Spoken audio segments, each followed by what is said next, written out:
de la traducción. Y esto ya lo contamos, ya lo hablamos. Hablamos del mundo del RNA.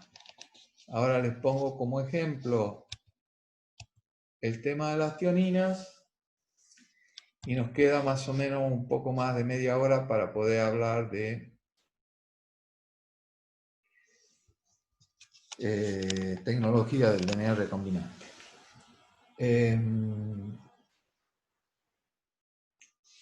Bueno, yo simplemente suelo ponerle tanto en la biológica 1 como en la biológica 2 el ejemplo de las proteínas con las que yo hice mi tesis, de los genes con los que yo hice mi tesis doctoral. Las tioninas son unas proteínas que se encuentran en el endosperma de los cereales, en la semilla de muchos cereales. Los cereales son el trigo, el maíz, la cebada, etc.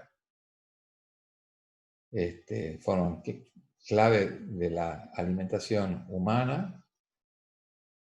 Y estas proteínas se almacenan en el endosperma. Son proteínas que tienen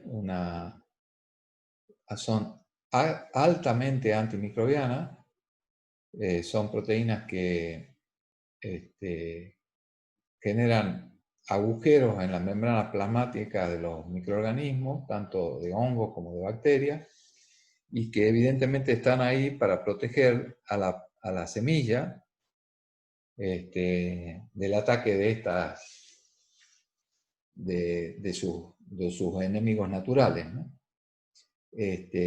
Bueno, yo he estudiado estas proteínas y los genes que las codifican con el fin de tratar de entender un poco más cómo las plantas, y en el caso particular era el trigo, se defendía de sus propios patógenos. Y entonces, ¿qué es lo que encontramos? Encontramos primero encontramos a las proteínas estas que se llaman tioninas. Se llaman tioninas porque son muy ricas en aminoácidos azufrados. Según el tipo, tienen entre 4 y 6 puentes disulfuros entre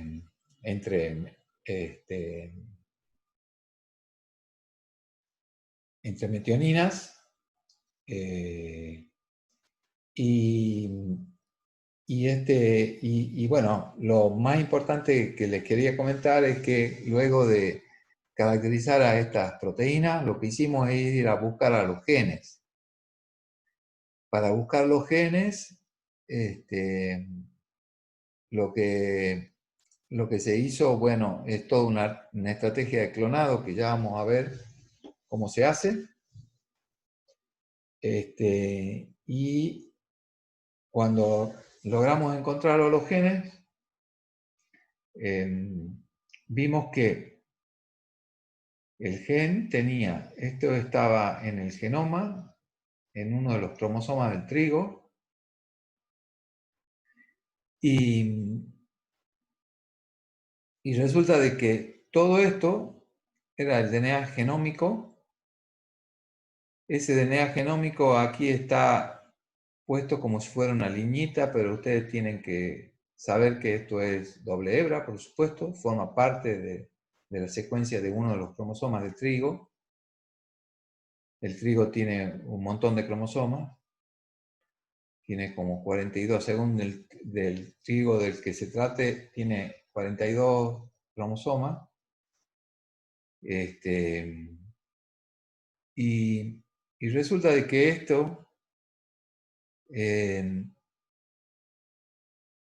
tenía toda una región promotora, que es esta que está así a la izquierda del DNA. Luego venía una región codificante, que codificaba para un péptido señal. Acá tienen ustedes el mRNA ya maduro, digamos. Le seguía una región codificante para la tionina madura, que codificaba para el péptido, que tenía una equivalencia con el péptido, con la proteína que nosotros habíamos encontrado, una proteína de 5 kilodalton, que nosotros habíamos encontrado en el endosperma. Y luego venía otra zona codificante, pero que se veía interrumpida por una zona intrónica, por un intrón. Luego seguía esa zona codificante y de nuevo era interrumpida por otro intrón más pequeño. Y luego seguía la zona codificante y al final venía el extremo 3' no codificante. Ya que tenga un péptido señal, nos daba la pauta. Nosotros esperábamos que tenga un péptido señal porque sabíamos que si se almacenaba en el endospermo, la proteína, esa proteína tenía que ser guiada hacia el endosperma, o sea, tenía que atravesar membranas y por lo tanto esperábamos que este péptido señal esté reflejado, por supuesto, en el genoma y, por supuesto, en el mensajero de las tioninas.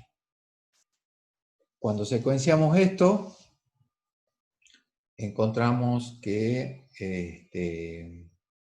acá no sé si esto lo puedo agrandar, pero me parece que no lo puedo agrandar. Pero bueno, veamos ahí, tratemos de leer ahí. Está difícil, ¿no?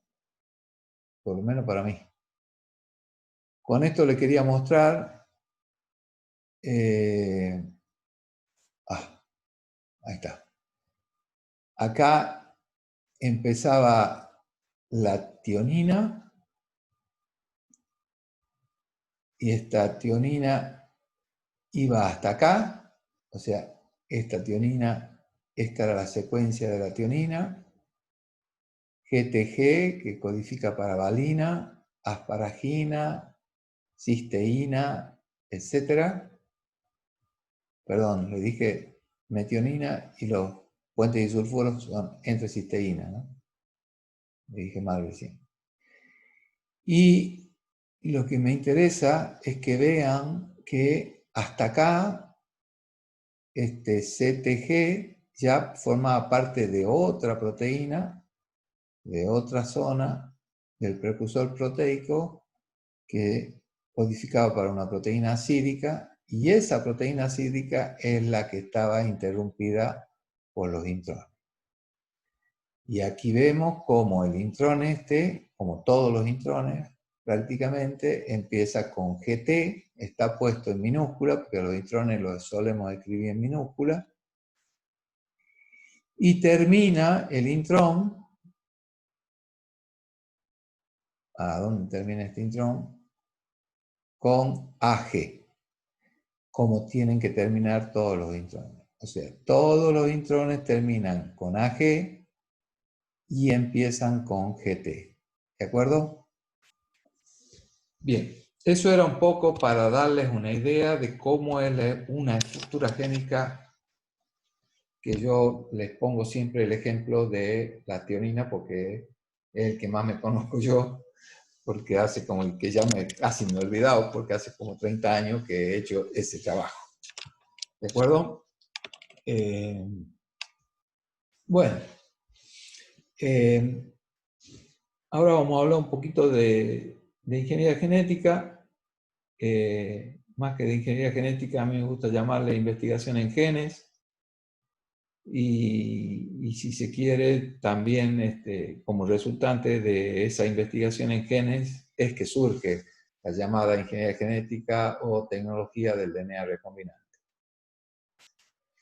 Para esto es fundamental, o ha sido fundamental, esta tecnología, créanme, ha servido fundamentalmente para conocer más. Es una herramienta fundamental en estos momentos de la investigación en biología.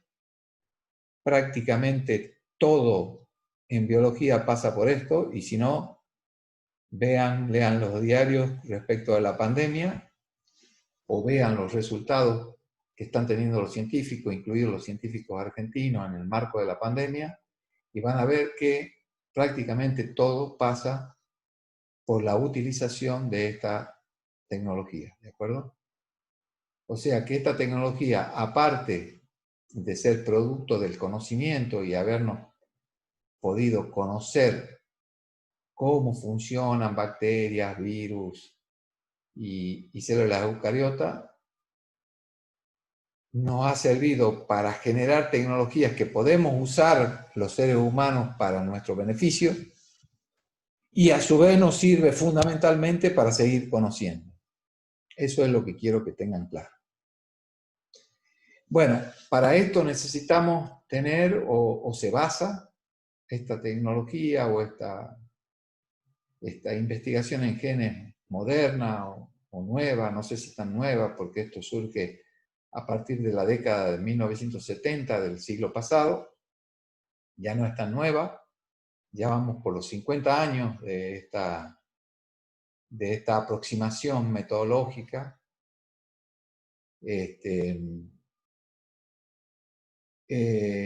Para esto sirvió o fue fundamental el conocimiento en enzimología de ácidos nucleicos, las polimerasas, el conocimiento de las transcriptasas, de las enzimas de restricción, de las ligasas, etc. Otra cosa en la que se basa y que es clave, que ya se los dije cuando lo estudiamos, a Watson y Crick, es en las reglas del lenguaje de apareamiento y en las reglas clave del apareamiento. Esto es fundamental. Las G se aparean con las Cs y las A se aparean con las Ts. Después, un amplio conocimiento de virus y de su interacción con las células huésped, y un amplio conocimiento de bacterias, y dentro de las bacterias fundamentalmente de los plásmidos, que son los cromosomas accesorios y que ya les comenté y que se replican independientemente en las células bacterianas. Las aplicaciones que tiene esto va desde resucitar genes en fósiles a hacer el fingerprinting o las huellas genéticas de cualquier individuo y de cualquier organismo con distintos fines, tanto con fines terapéuticos como con fines forenses, por ejemplo, para identificar figuras, personas que han cometido delitos, o para el mejoramiento de nuestros alimentos, de las plantas, de los animales, y, ¿por qué no?, para su utilización en medicina. De hecho, prácticamente toda la medicina actual, la medicina basada en la evidencia, tiene como base la investigación biológica moderna y, por lo tanto, la biología molecular y las técnicas de ingeniería genética o de DNA recombinante. Esto es para hablarles un poquito de las enzimas de restricción. Las enzimas de restricción son enzimas que se conocen con el nombre también de endonucleasas de restricción. Son enzimas que cortan el DNA, son enzimas que las hemos aislado de las bacterias, que las bacterias las usan para defenderse de DNA foráneos que se los introducen normalmente los virus, y que entonces las bacterias se defienden de eso, y nosotros no utilizamos a estas enzimas porque estas enzimas tienen la capacidad de cortar en secuencias específicas de ADN. Y como nos permiten cortar en secuencias específicas de ADN, la usamos como tijeras para poder investigar y para poder estudiar esos DNA, cualquiera sea el DNA que queramos estudiar. Estas enzimas tienen dos modalidades de corte. Una modalidad de corte es dejar sitios cohesivos, por ejemplo, la enzima BAMH1, reciben todas el nombre del microorganismo de donde han sido aisladas. Muy probablemente la BAMH1 haya sido aislada de un bacillus, por eso se llama BAM. La EcoR1 ha sido aislada de Escherichia coli, por eso se llama EcoR1, etcétera, etcétera, ¿no? La JAE nunca me he preguntado de dónde ha sido aislada, pero puede haber sido aislada de un Haemophilus, no lo sé, estoy inventando, etcétera, etcétera. Me da igual, pero que todos estos nombres representan un acrónimo del nombre del organismo o de la bacteria de la cual han sido aisladas. Lo importante es saber que pueden cortar la modalidad, tienen dos modalidades de corte.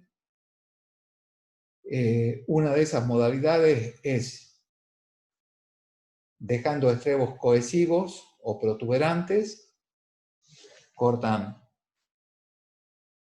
como BAM y ECO, que cortan aquí, y cuando eso se separa, quedan los extremos protuberantes, así, quedan así, se separan y quedan así, queda un saliente, un protuberante, ahí se ve.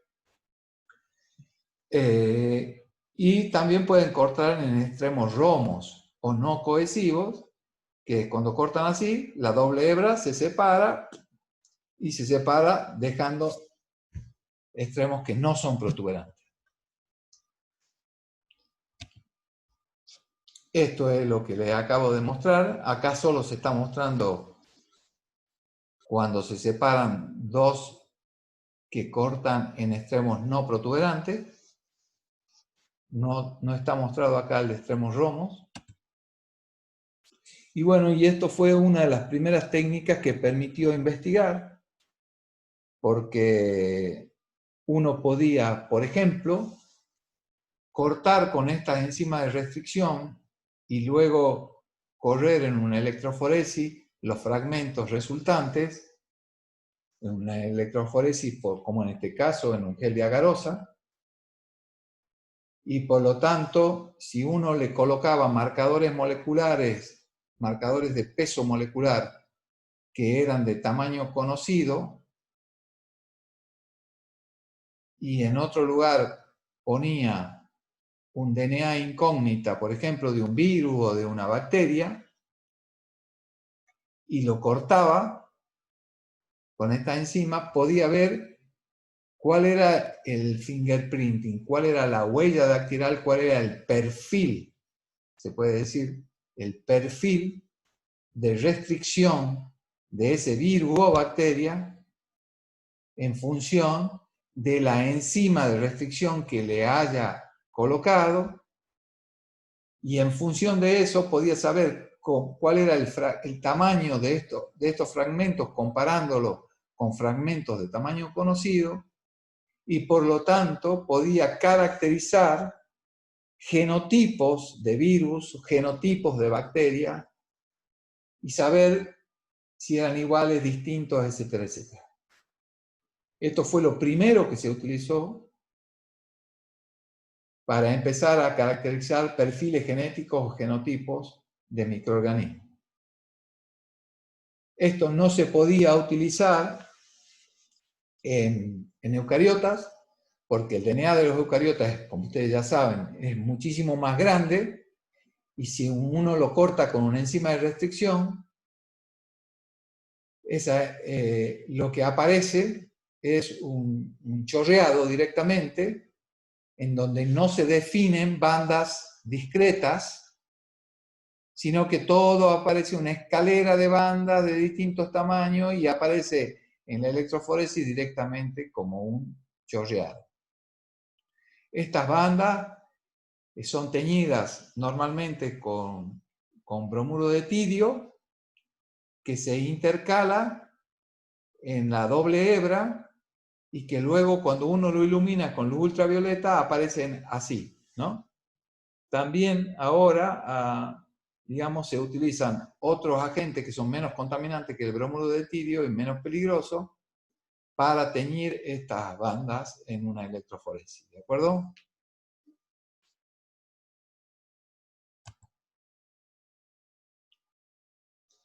Bueno, Entonces, para... Acá, ¿qué pasa? Que no leo bien esto. Bueno, 2 minutitos.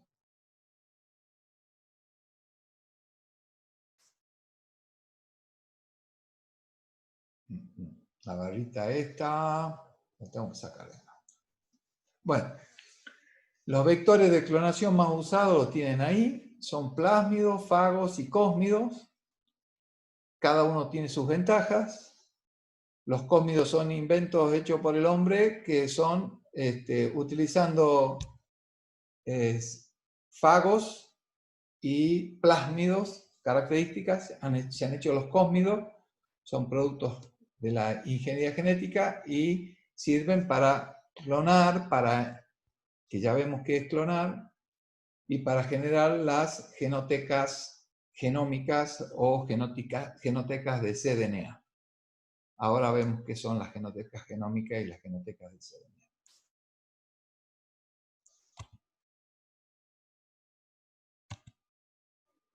No sé por qué no lo puedo pasar. Ah.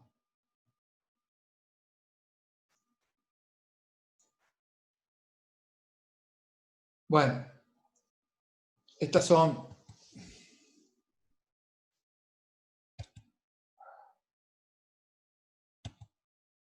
No sé por qué no lo puedo pasar así. Estoy usando una máquina vieja porque en esta máquina puedo hacer algunas cosas que en las máquinas nuevas no puedo hacer. Ahí está. Estas son enzimas de restricción muy utilizadas en las técnicas de biología molecular. Son las enzimas de restricción fundamentalmente. La DNA ligasa, que sirve para unir fragmentos. Las DNA polimerasas, que sirven para copiar, tomando como molde otra molécula de DNA. La transcriptasa inversa. Las quinasas. Las quinasas se usan para marcar con fósforo normalmente. Las transferasas terminales, las exonucleasas del bacteriófago y las proteasas, las fosfatasas alcalinas. Pero fundamentalmente me interesa que recuerden las endonucleasas de restricción, las ligasas, las DNA polimerasas y las retrotranscriptasas. Bueno, este es el concepto de clonado.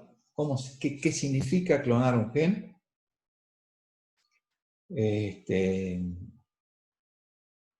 Normalmente se usa un vector plasmídico, es el más fácil de utilizar. Esos vectores plasmídicos normalmente son digeridos, son cortados con una enzima de restricción, y con la misma enzima de restricción, por separado, corto el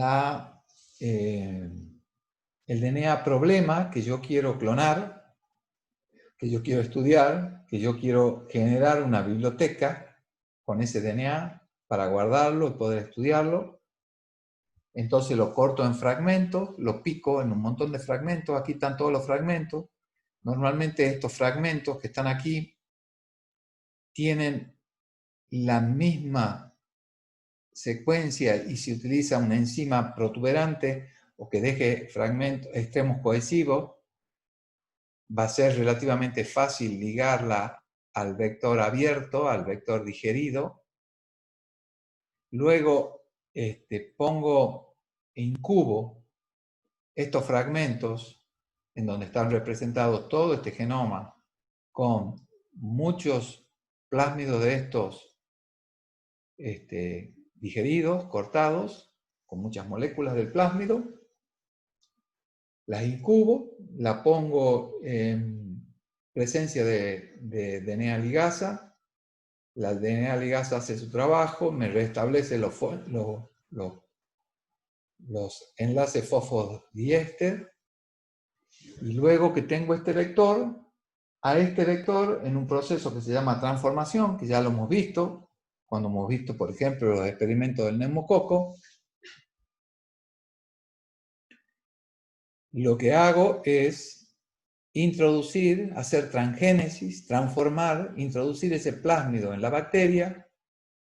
El plásmido se reproduce independientemente y normalmente lo que ocurre es que un solo plásmido, o sea, un genotipo de plásmido, un plásmido determinado que ha introducido un fragmento determinado de este, es el que se introduce por célula bacteriana que estoy transformando. Normalmente las células que uso son Escherichia coli del laboratorio, hay una cepa que se llama K12, que es una cepa no patógena de Escherichia coli y que se deja manipular muy fácilmente, se deja que le podamos introducir, o sea, se deja transformar relativamente fácil. Y entonces guardo estas bacterias, las guardo normalmente en placas guardadas y luego voy repicando cada una de esas bacterias, me va a formar una colonia distinta, cada colonia lleva un plásmido determinado y cada plásmido lleva un fragmento determinado de ADN y así puedo ir tomando distintas colonias y analizando los fragmentos y estudiando la totalidad de este DNA que está aquí. ¿Se ha entendido ese concepto?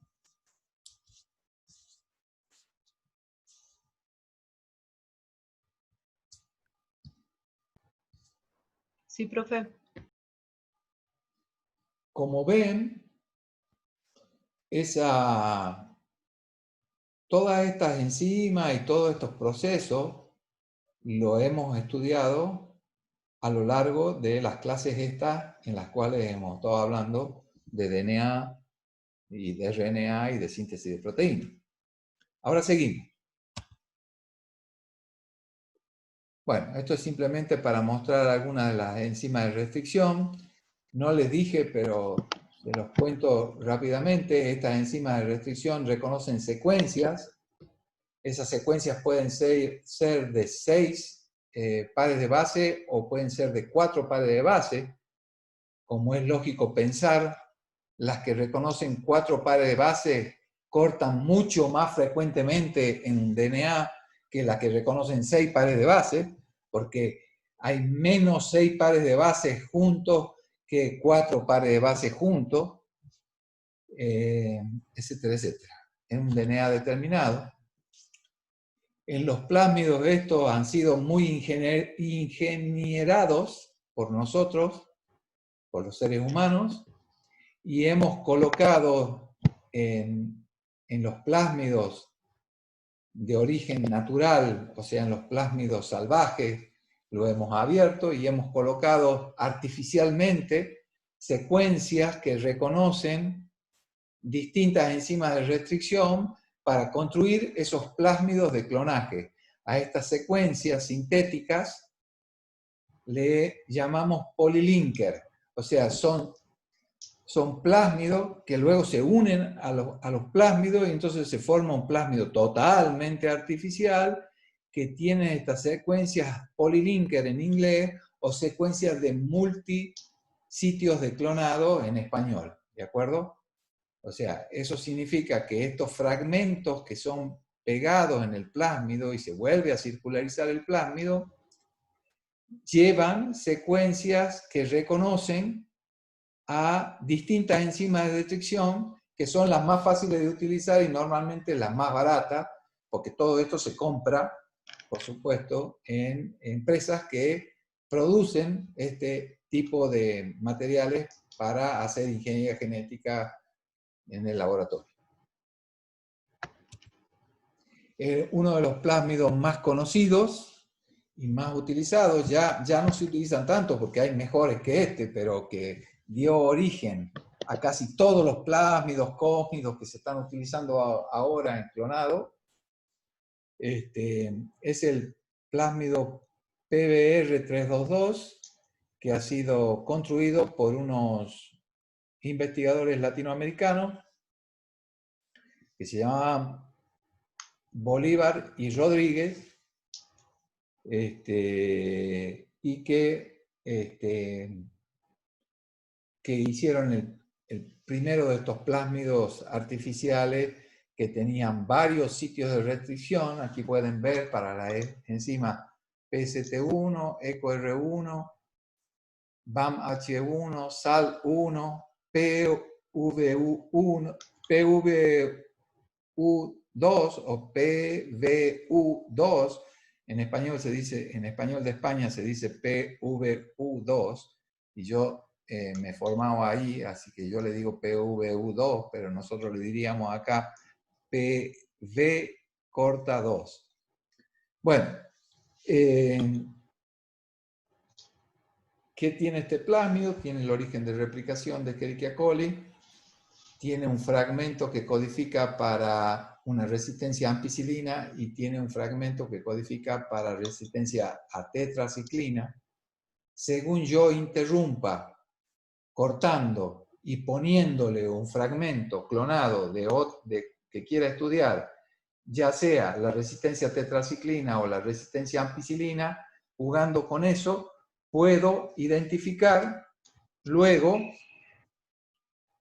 cuáles son las bacterias que efectivamente han recibido un fragmento y por lo tanto que están transformadas, con un vector, con un plásmido que lleva un fragmento, y por lo tanto puedo luego hacer una colección en una placa de esas bacterias, numerarlas y empezar a estudiar la bacteria 1, ver qué fragmento lleva, la bacteria 2, ver qué fragmento llega, etcétera, etcétera.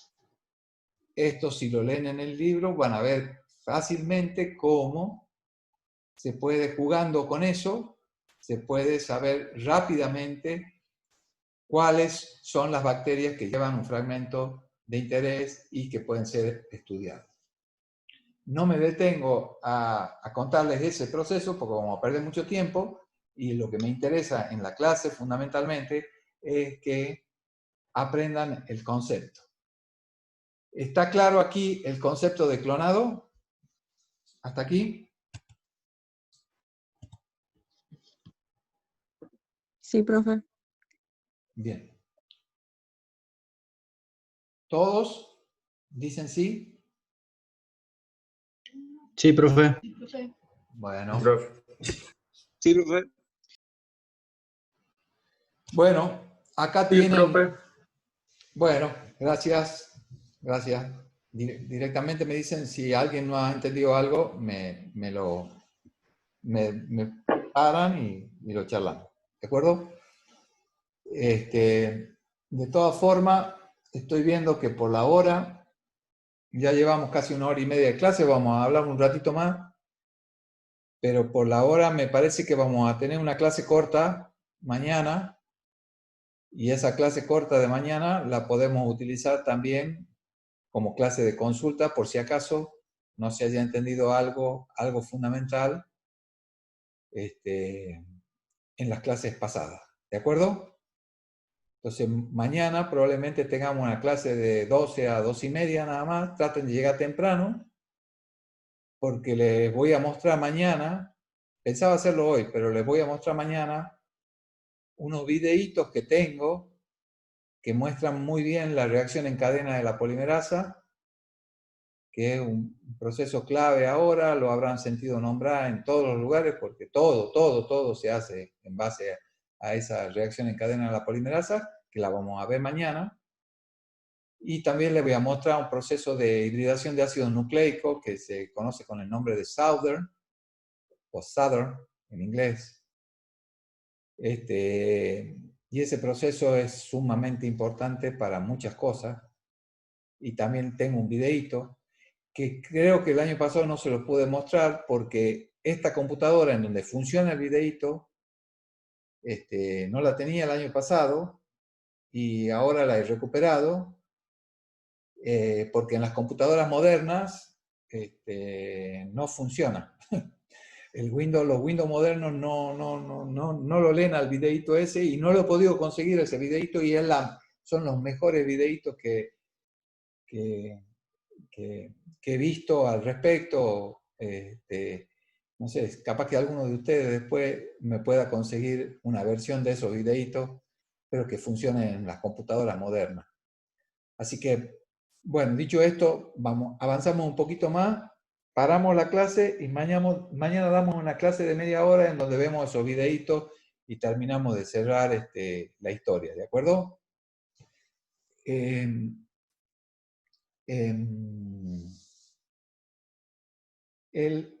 Otro método usado para clonar son los fagos, dentro de ellos el fago lambda, el fago lambda que se empaqueta en virus, luego, así como lo ven acá abajo, y salen infectivos y luego se introduce en coli, se mete en el genoma de coli, a través de un proceso de recombinación, se mete en el genoma de coli, entonces uno, con el fago lambda, lo que está haciendo es tener al mismo cromosoma de Escherichia coli como un vector de clonado, introduciéndole a través del fago lambda grandes fragmentos de ADN que no se puede hacer con los plásmidos, y tiene su utilidad, ¿de acuerdo?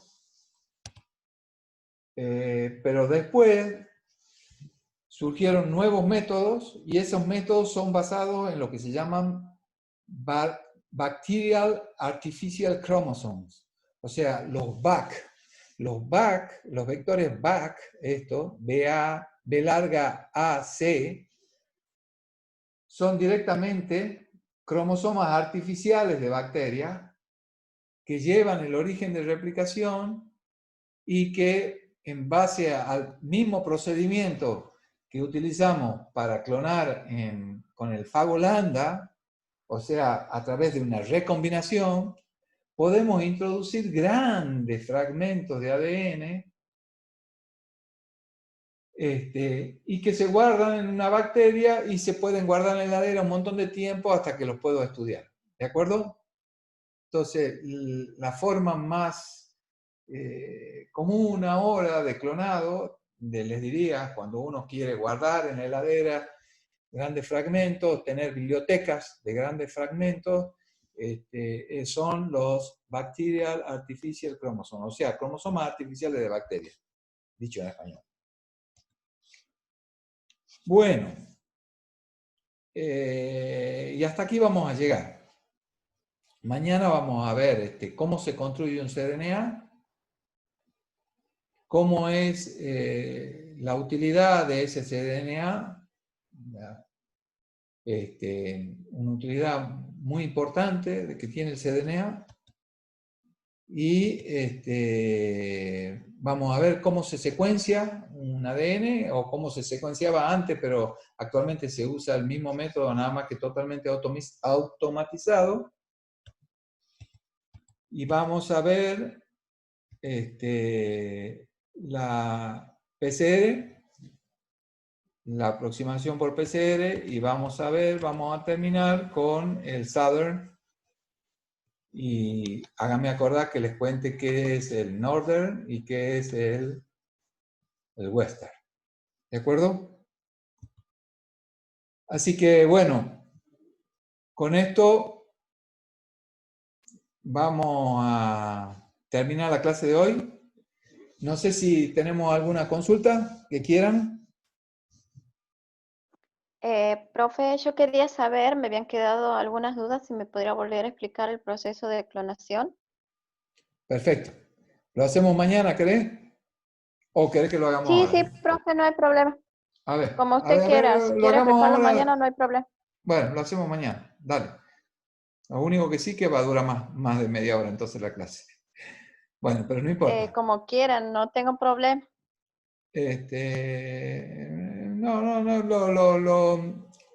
Bueno, a ver, lo veamos ahora. Para que comparta la pantalla. Bueno. ¿Dónde está la pantalla?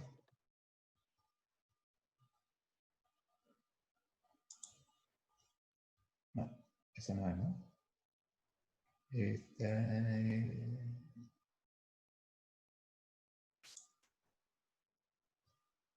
No, este. Ahí ven, ¿no?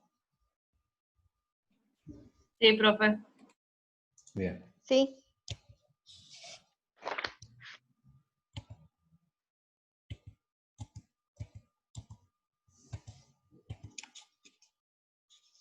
Bueno, lo vamos a poner acá.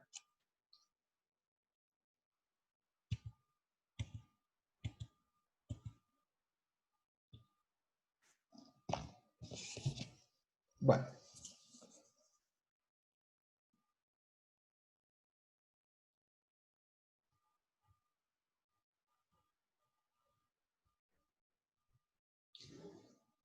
Si yo tengo el plásmido PBR 322, lo corto con la enzima PST1, la enzima de restricción PST1, se abre el plásmido dejándome fragmentos cohesivos y acabo de interrumpir la resistencia a ampicilina. Si yo interrumpo la resistencia a ampicilina, voy a perder la posibilidad de que el plásmido, cuando esté dentro de una bacteria, me confiera resistencia a ampicilina. Si a su vez corto un DNA foráneo que yo quiero estudiar, también con PST1, lo incubo en presencia de la ligasa, se me forman los plásmidos recombinantes. Acá pueden ver uno que tiene un fragmentito celeste que está interrumpiendo a la resistencia a ampicilina. La resistencia tetraciclina, que es azul, queda intacta. Entonces, si yo transformo Escherichia coli, las células que están transformadas van a tener resistencia a tetraciclina y no a ampicilina. En este caso, porque tiene un fragmento incorporado. En cambio, si tiene resistencia a ampicilina, no se ha clonado el fragmento. Entonces, jugando con la resistencia, puedo saber cuáles son las bacterias que tienen un fragmento clonado y luego puedo estudiarlo a ese fragmento por secuenciación, por análisis de restricción o por como sea. ¿Se entiende ahora lo que significa el clonado? sí, profe. Perfecto. Bueno, mañana entonces vamos a seguir. Sí, gracias. De nada. Hasta mañana.